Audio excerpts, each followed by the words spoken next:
Oh, our first ever meet podcast. We've always wanted to do this.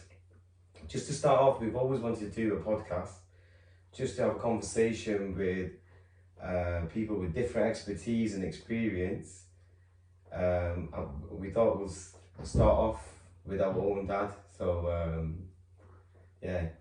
just to introduce myself, my name is Ahad, and alongside me is my brother and my dad. So I'll just pass it to Ajay. You could just introduce yourself as well. Yeah, welcome. A long time coming, absolutely. We've been thinking about this for a while. My name is Ajid, and hopefully there'll be a lot more from us starting with our dad, and many more guests. Be sure to follow us, subscribe.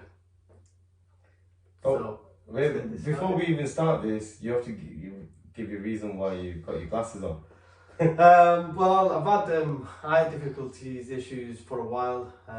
Recently had an eye surgery, and as the day, as it approaches the evening, my eyes start to feel a bit tired, and it's very difficult just to look into the camera or is this a regular eye thing? contact. So it may well be a regular thing. Yes, depending on what time of the day we actually do the podcast. So you don't go work with that then? No, absolutely not. He's a solicitor by trade, so if you do need any property matters. Yeah, we'll get into that on another occasion. Yeah. Absolutely. Okay, so with that, let's start off. We're going to start with the first question. Right, okay. Right, so when did you... What age? At what age or what year as well? When did you arrive to the UK? I arrived at UK. Actually, let's start off with a bit of background of where you're from and what you did in your home country before actually coming to the UK. I was in Bangladesh. I born in Bangladesh, Sylhet in Bishwanath. I was a child then. How old were you when you first come to this country? I was 10 years old. Okay, so tell us a bit about you as a 6-7-year-old, for as far as you can remember. I couldn't remember everything, but especially in Bangladesh, you got junior school you go to, and then there is a madrasa as well I attend with. So I went to madrasa and junior school as well. And when you first come to this country, how did it feel? But did you actually attend? I was excited because I was coming with my mom and my dad was already in England. So it was after World War II, obviously. And what was he doing in this country? He was working in Tanner's Brothers in asbestos factory. The wages was very low then. It was only 10-12 pounds. So it was just him and your mum? And my other sibling as well. So they all came before you? No, we came together. Everyone came together? Yeah, apart from my dad. My dad was already in England. Oh, so he was already there, everyone else He came made together. the application for us to join him. Okay. One of the reasons why I wanted to do this interview, because it's got really interesting, obviously we started off with this, but one of the most interesting part was when your dad had to leave, and you thought it's only going to be for 2 months. It ended up being for 2 years. So yeah, talk us through that. When you went to when you had to go back to Bangladesh and left you. Oh, you mean when I arrived in England, obviously, then when I left Bangladesh, it wasn't Bangladesh, it was East Pakistan when I left. And then we had a war went through East and West Pakistan, and we got then name changed to Bangladesh in 1971. I was about 11, 12 years old then, and 11 years old I think I was. After the war, obviously after the independence, my dad was quite desperate to go to Bangladesh to see the country itself. But on that time, he didn't apply for British passport or anything. So he had whatever he had, like he changed from Pakistani passport to Bangladeshi passport, and with the Bangladeshi passport they travel to Bangladesh. Well, me and my brother, they left us in the school in London with a relative of ours, and I studied in London, East London, Aldgate East, in Robert Munton Fury School. And my brother he left school because he was, on that time he was about 16. He was 15. So on that time, because it's two of us, so he's 15 years old, he have to work, and I go to school. And your dad was expecting to come back after 2 months? Yeah, he told us he's gonna be he just went for a month. But unfortunately, when the passport was changed and he went to Dhaka British High Commission, and then they have to get visa again to arrive to England. But on that time they could not find his file, or something went wrong. He was finding difficult to come to England. And you were not in contact with him? On those days, obviously, it's very hard to get in touch with him. He's writing letters, and sometimes in Bangladesh it was hopeless. Sending a letter, it takes a month or so to get reply, or I mean, sometimes it gets lost, or you might get the letter a bit later, and you might get a reply within a month or two. It depends if you read the letters. So it was quite hardship, but life was very hard. The place I used to live in, Brick Lane, in a cafe, I used to do a part-time job to look after myself, to pay the rent. And what was your brother and the doing? food. My brother was working, but he wasn't saving any money, obviously. He just spent and spent. God knows what he does with it. And where was the rest of the family, your siblings? He must have been quite young. No, he wasn't. I think my other young brother was with my mom. He was baby. He would have been 3, 4 years old. Yeah. So they were still in Bangladesh? Yeah, I think so. He was. Yeah, he's with No, mom. but back to, so you were working in a cafe in the morning, Yeah, in the morning. went to school. Before I go to school, I used to work for a few hours. in Then the you went to cafe. school. And then I go to school, come back. After school, I used to help them out as well In the restaurant. in the cafe. Yeah, so we need to go back to what happened. So your dad gave you to a relative, but he didn't want to look after you after 2 months. No, after a while, obviously, he was worried because it's getting longer and longer, and everybody has a life of their own, Yeah. and you want to go to see his family in Bangladesh. So the situation I was in, I need somewhere to stay. So that time we spoken to that cafe owner, and he said only one condition I can allow you to stay you have to help us out, do some work, then you don't have to pay any rent. And food-wise also, we will cover it. Okay, So that's the best chance I took. And how old were you then? Sorry? How old were you then? Oh, I was 12, 13? probably 13 years, 14 years old. Okay, 13, that's 14. crazy.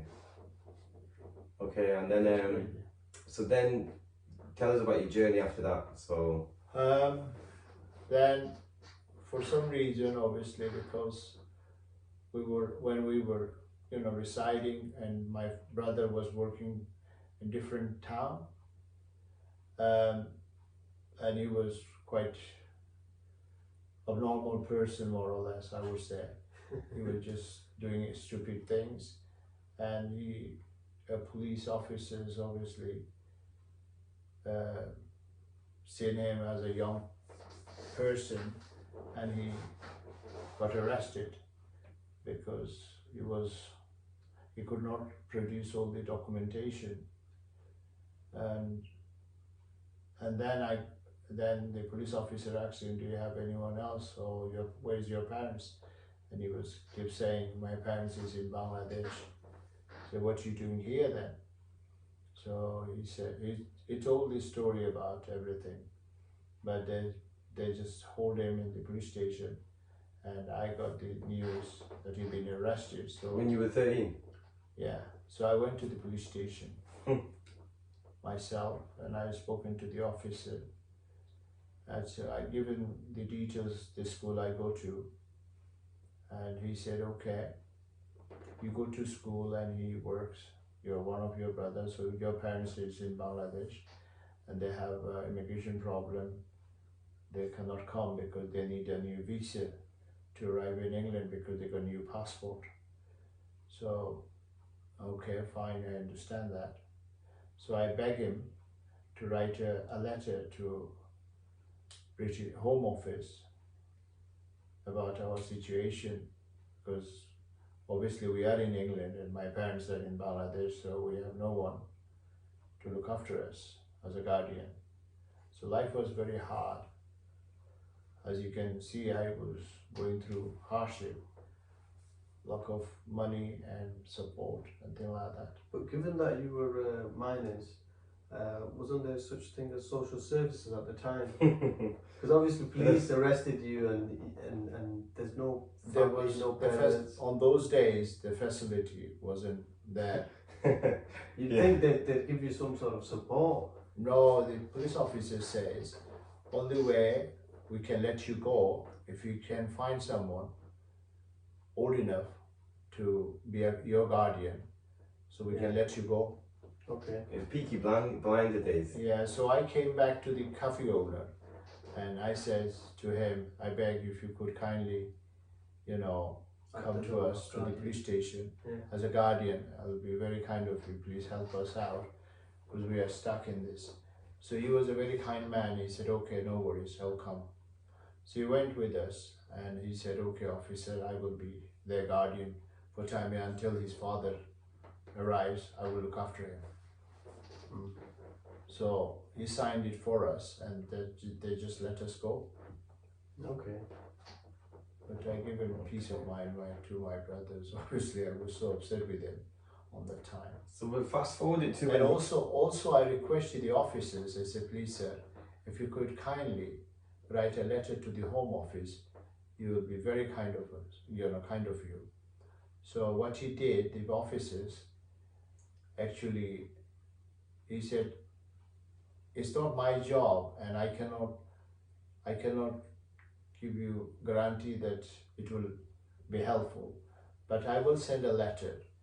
If it helps, it helps. If it doesn't, then I'm sorry, that's the best I could do. I can send a letter, it's no problem, no harm to it.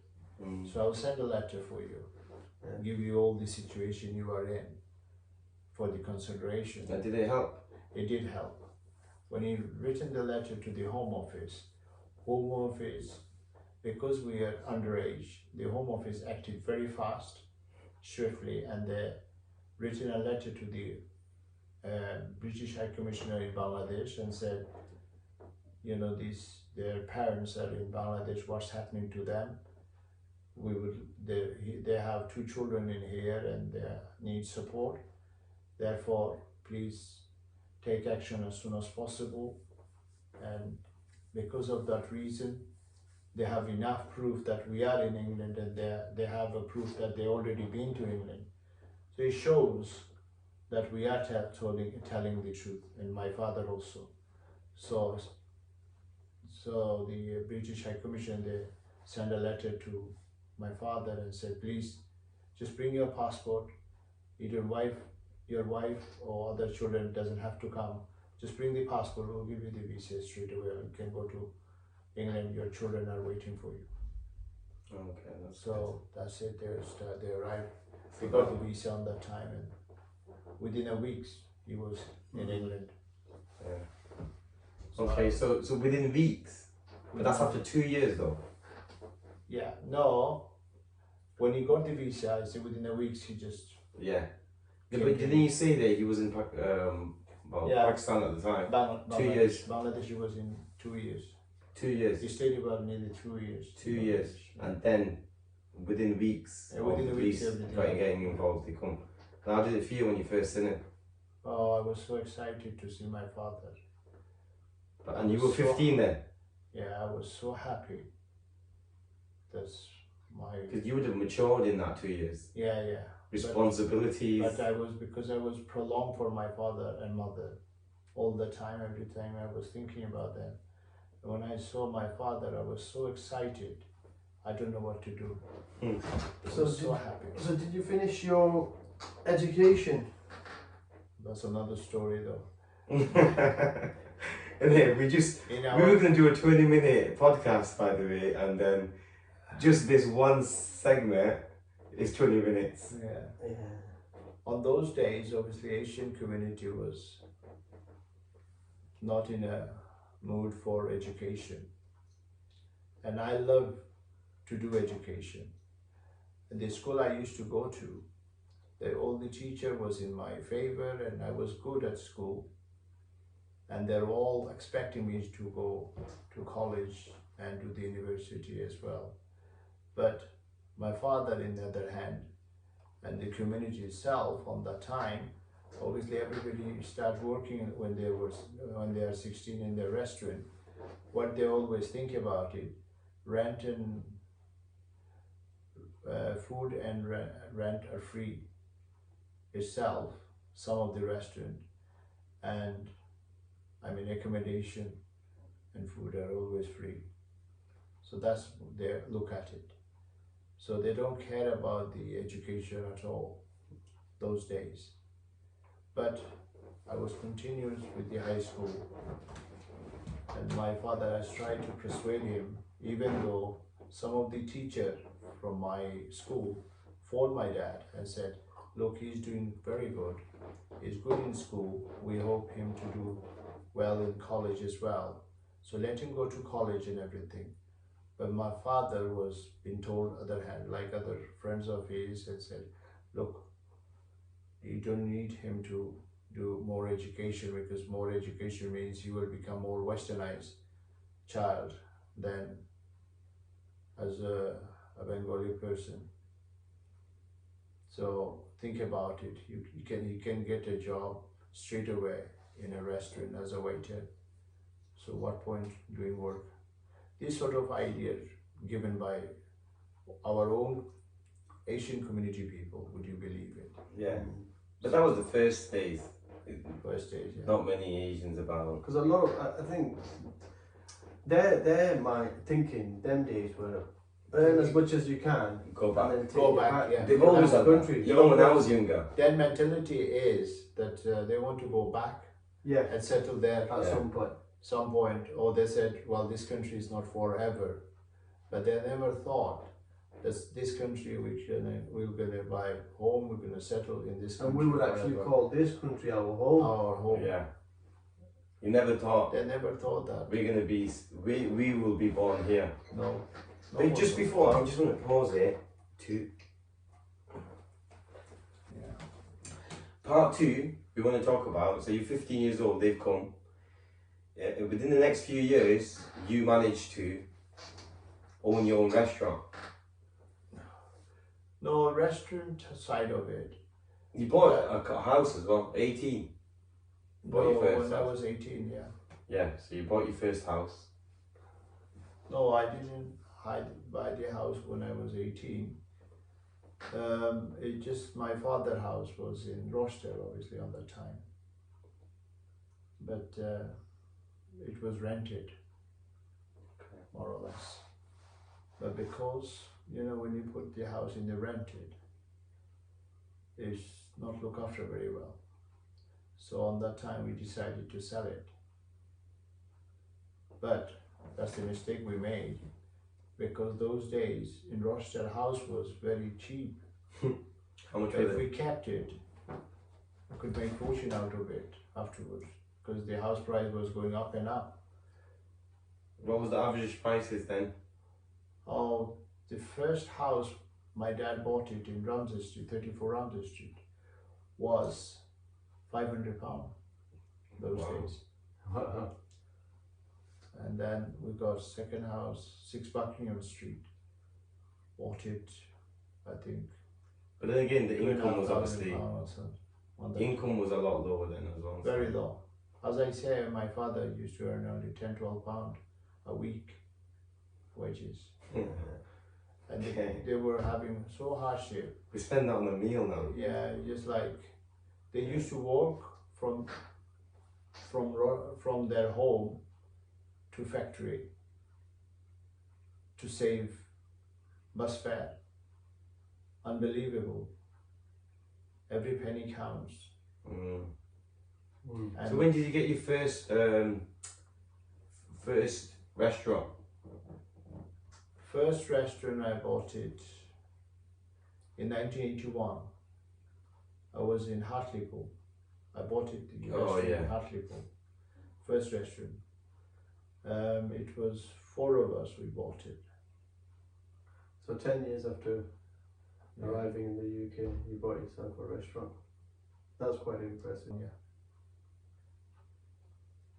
Okay. Yeah, just And how did that go? we business slowly. I've done so much hard work into it. When we bought it, the restaurant, obviously the guy who sold it to us, he was so desperate. He couldn't look after the restaurant very well, and he could not maintain the bills at all. So we got the restaurant from him just to pay, no, on the price is only about 10 grand that we pay for it on that time, because So it's 2,500 each. £4. 2,500 each. And I've done cleverly on that time. I didn't have much saving, but what I did, I got a loan from the bank, £2,500.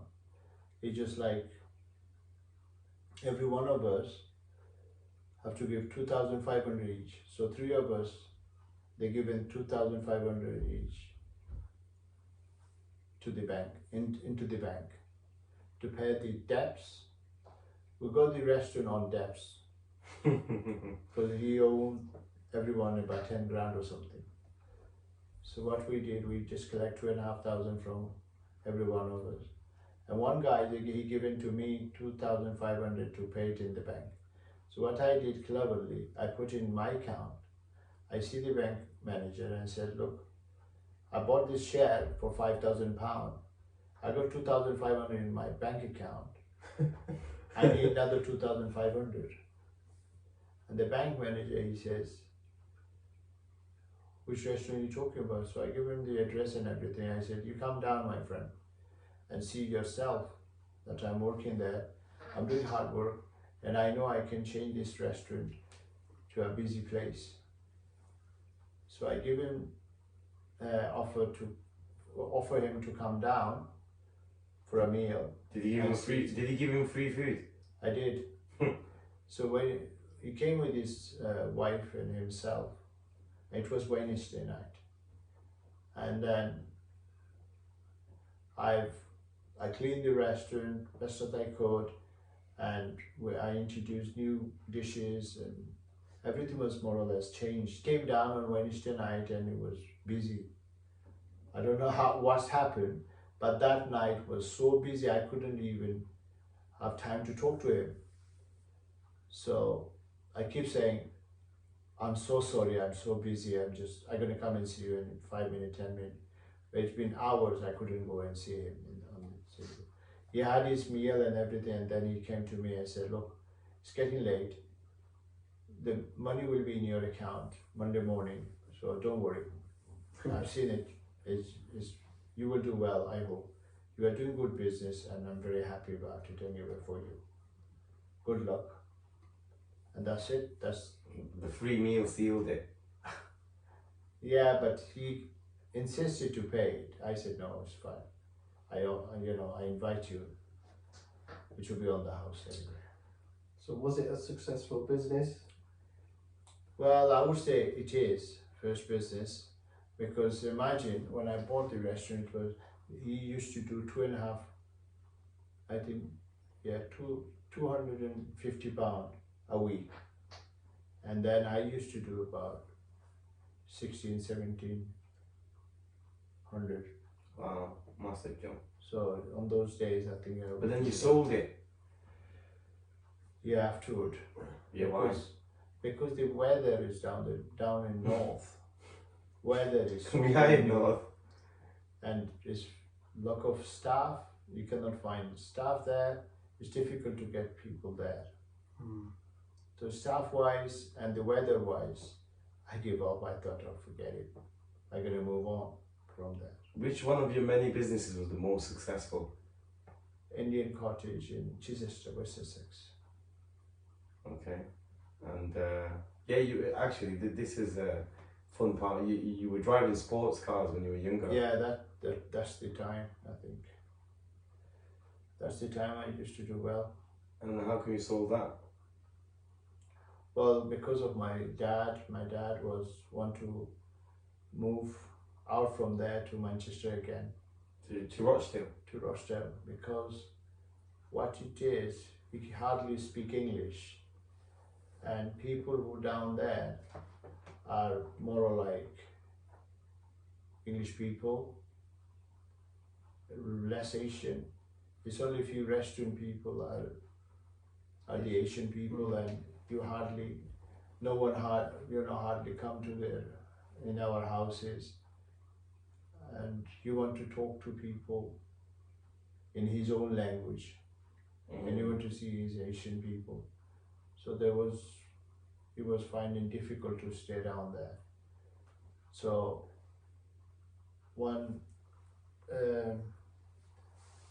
after leaving there, once I said, okay, to make you happy, I will take you to Manchester, where you used to be. We have relatives in Rochdale, so I just got him for a trip into Rochdale to stay for a few days with relatives, and that was the mistake. It's not a mistake, but obviously he was very happy about it, excited to see everyone, and he was talking in his own mother tongues and things like that, and he talk and he was so happy. I could see it on his face, and he keeps saying, I want to move here rather than staying down there. So I said, well, Dad, I got the business and everything going well, and I got the house, which is quite expensive. I don't want to leave everything there. So, okay, you like this place, but I mean, it won't be long. I will take you different places all the time, if you trust me. But he was constantly telling me to move out. So I was getting fed up with it, and I thought he was not feeling well as well. Because of his health and everything, to make him happy, I thought, okay, we'll move out from there. So even though I was doing well, business was well, living in a posh house and everything, but It wasn't worth it for this them. was working to my dad. I really wanted him to be happy, so we moved in Rostel. What year was that? I think in 80, 1985, 86. 86, I think, 1986. Let's talk about a few incidences when you were younger, because you were saying that you used to get bullied. Oh yeah, in the school. Because times were different then, Yeah, I know. and you could barely speak English. Were there other Asians in your school? West Bengalis. There was another Bengali boy. Pakistani people were boys. What's what's he called? Tamal. Come on. Tamal and I used to go to school in King Cross. Well, we started to. My first school was Haybrook. After Haybrook, I went to Tudor Street. It used to call English Teaching Center. That's where I met Tamal and other children as well.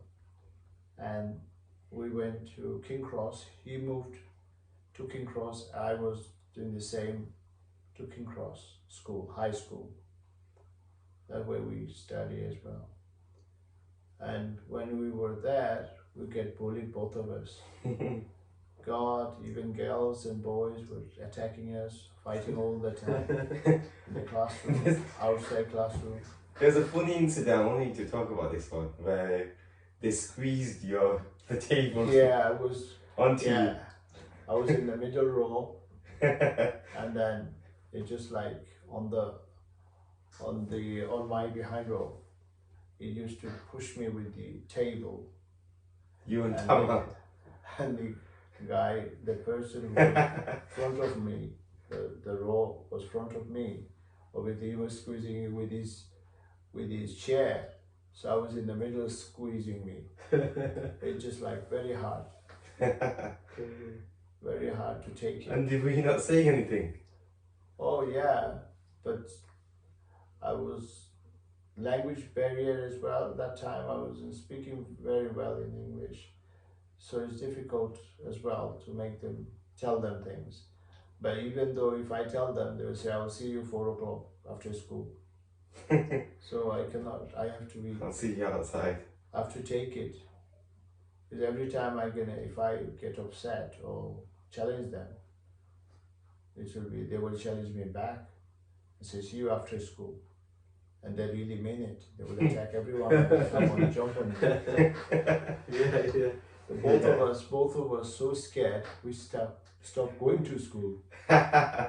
We wander away from school, especially in town or somewhere. We just spend our time not going to school. We were so scared. It's only my parents and his parents find out when the school sent letters to them saying, where is your children? They haven't arrived to school. Where are they? It's been months. They haven't arrived. Then my dad was very upset and his dad was upset, so we ended up going to town hall on that time. Cyril Smith used to talk to parents on that time. He was school body or something. He acted on behalf of his school. If you don't go to school, he is the one to deal with it and call the parents to go and see him. So my dad and his dad went down there to town hall and he asked us, why don't you go to school? And I said, well, because every time we go down there, they bullied us, they attack us, and all sort of things happening there. We are both scared to go to school. That's why we spend our times in the market or elsewhere rather than staying away from the school, because each time I go, they attack us. So he said, now when you go to school, I'll make sure nobody will attack you. If they do attack you, you tell the teacher I told him, that's the worst thing I'm gonna make. They're gonna kill me. So no, they wouldn't kill you. I'll make sure that they get suspended or they will get action. And the teacher will go class to class. You show them whoever had bullied you, both of you. So when we returned to the school, we were shivering because of the report we made. Even the head teacher was very upset. He said, well, you should come to me instead of escaping from school. I said, well, we were scared to tell you, because if we told you everything, so still you get buttered by them. So that's why we were scared. So make this story short, he just took us every class and he said, show us whoever attacked you. So everyone, even including girls, boys, everyone, we got it together and said this one, and even mentioned their names and things like that. And then head teacher took action. So that was that. At least everybody understood, and they've been warned. Was life better? Was life better after that? Yeah, it was better then. Even they teach us nicely, and obviously they were very pleased to be kind with us. Even the teachers changed their mood towards us, and they were very polite and kind and try to give extra, they go extra mile to teach us, more or less. When did the tables turn? Because I've always known you as someone really tough. When did you change as a person where you started fighting back? Because when I was younger, I've always seen you as someone tough. Well, you've always had fights in restaurants. It's happened when I go to London, when I went Robert Mountain Fury School, and especially when you go to a new school, you don't know where you are, and you might get more troublemaker there. So one of the troublemaker down there, he was famous in the schools. Whoever new kid goes, he goes and challenge him, try to defeat that kid. So I was just standing outside the classroom. Yeah, I remember just time to go home. And he just, all of a sudden, he just came and kicked me.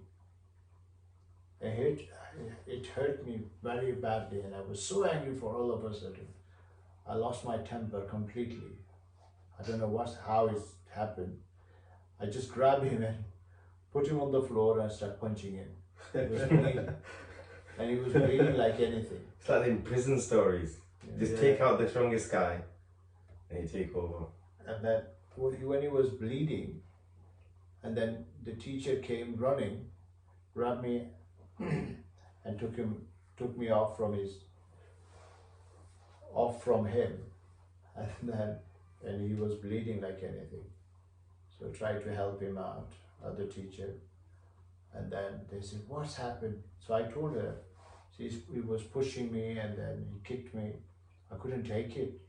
I said, enough is enough, I could not take it anymore. Why every school I go to, they keep hitting me for? What I've done wrong? So okay, calm down, everything will be okay. You're a new boy, that's why probably just took a chance. Don't worry, slowly you're gonna be alright. From that day onward, because he was hard person obviously to beat.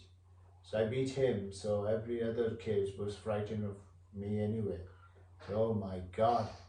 So I got the confidence slowly, build it from there.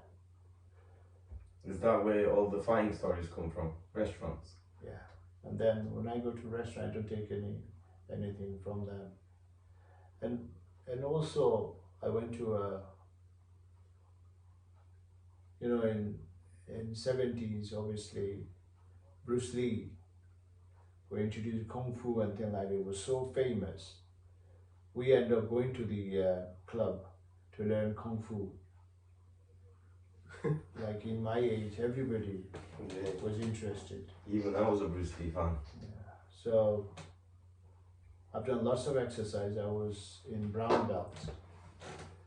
So, and out of the club even, I used to exercise like anything.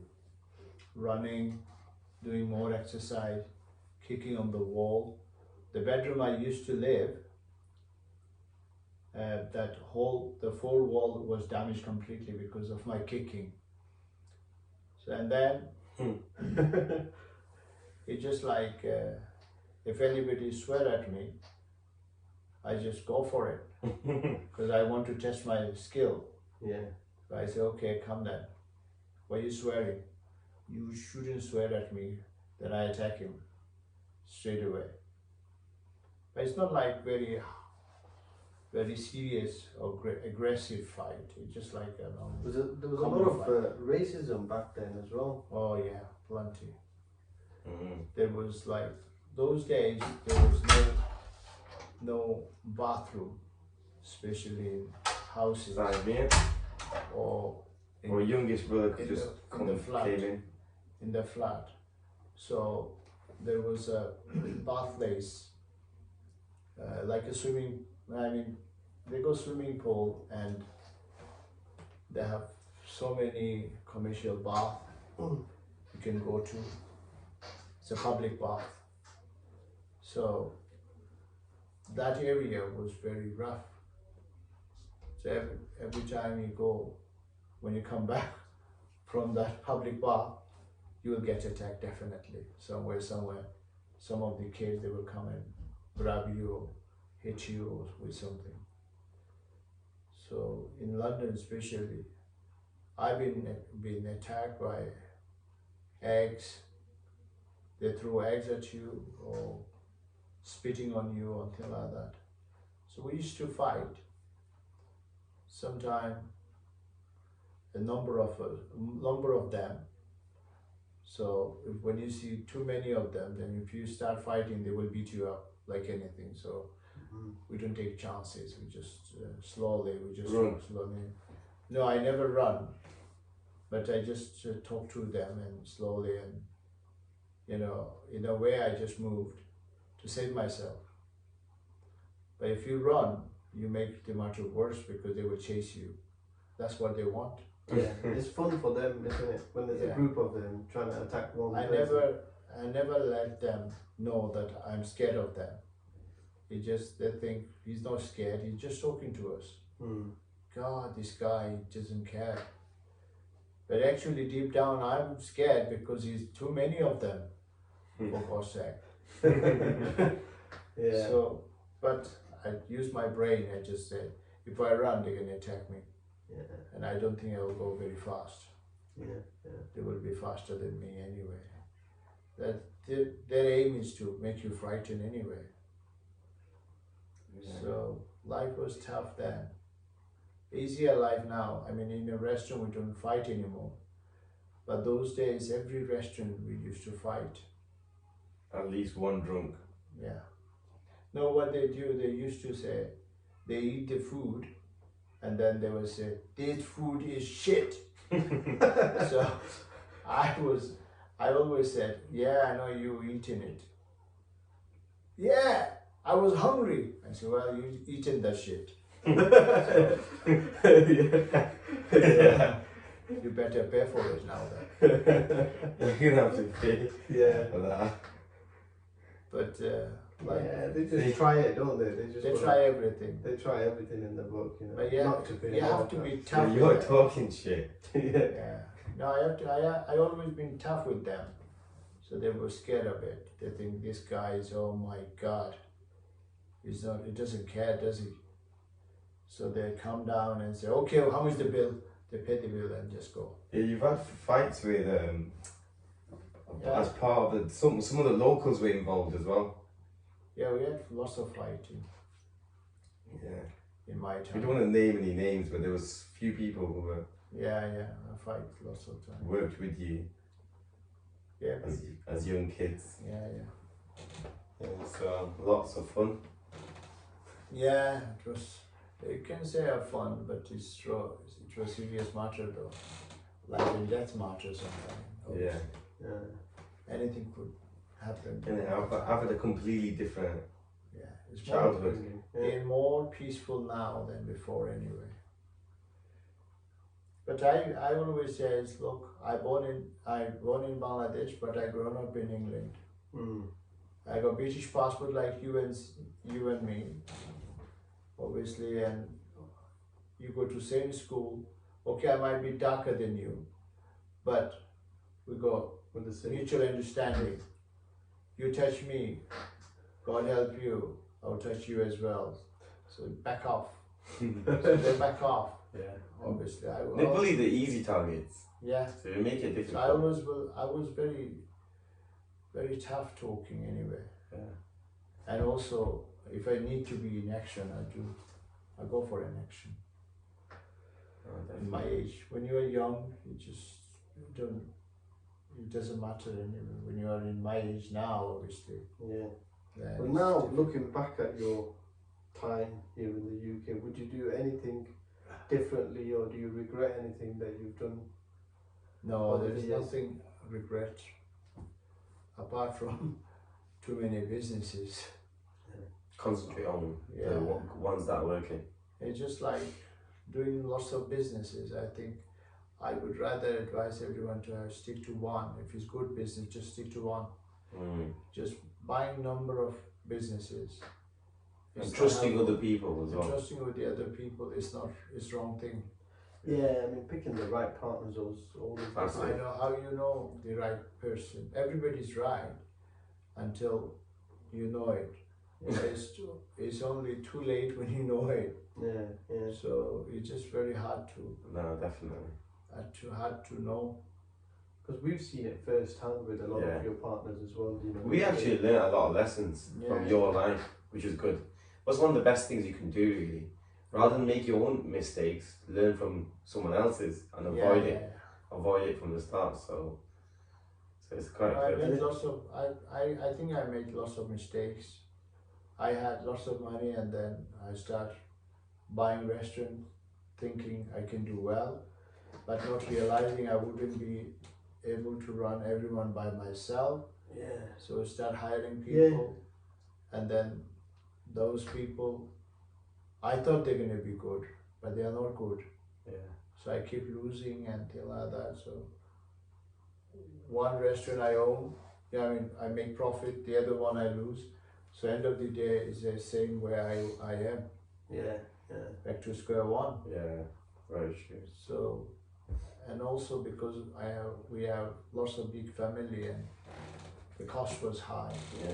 But I mean, there was a time where some of the businesses were profitable, but the partners that you picked, they never presented, No. the right sort of profits and incomes, each week. Make 5,000. Say I've only done 3. Yeah, it's just one restaurant. Pocket 2. I'll Yeah. buy you out. Yeah. So it was. You're obviously gonna buy me out with my own money that you But took. in a way, I'm lucky, obviously. I saved myself much as I can, and I've done lots of things, Yeah. No, lots of definitely. businesses, and I've done. You lots helped a of lot of people as well, excited, yes. which I've seen. Mashallah, just. Yeah, well, let's end it anyway. Do you want to say a few last words, Ajit? Well, I mean, this was just We'll have to do a part 2 with it, It's innit? unplanned, unscripted, and Yeah. we were just going obviously off tangent as well on some occasions. So I think we will definitely do part 2 of this In a few days. in a few Oh, days. part 2 of this. Oh, okay. No, it's, Yeah, we'll have to reschedule on some other day. Yeah, Oh. but definitely there's obviously more to come. This is just a start tester, if you like. Yeah. Yeah. Test how many views we get. I want to actually finish off with a story because I told you ages ago. I've always wanted to be like you. I was stronger when I was younger, and I used to always arm wrestle. I put a video up of me and you arm wrestling, and it's always going to be a memory of mine because the day we used to arm wrestle all the time, and the one day that I beat you, when I knew I'm actually stronger. I thought it's going to be a really good feeling, but it was actually really sad feeling. So I was really sad that I became stronger. And I've seen other people say the same. Because you never want... Yeah, because your dad's your hero. And you want him to be the protector and the No, guardian. I always say that the day my son will beat me on my arm wrestling, that day I will think that he's grown up. Yeah. That was my... It's a good feeling, but it's not really. Definitely not. I've always been where I've encouraged everyone to work out, even like the older brother and everything, because I wanted them to be stronger. I wanted them to make sure they're super strong. I didn't mind them being stronger than me. So as a parent, you always think that if my son is stronger, it's good. Yeah, I mean, yeah. No, as you get older, yeah, you that's want, different. you want your children to be better version of you. Yeah. In every way. To be They say that a true master always wants a student to be better than him, because otherwise the master is not teaching properly. So let's end with that. Do you want to say any few words? No, it's fine. Just life is full of the children, and I'm very proud of everyone. Yeah. I'm so happy to see everyone. Alhamdulillah. Right, okay. So inshallah.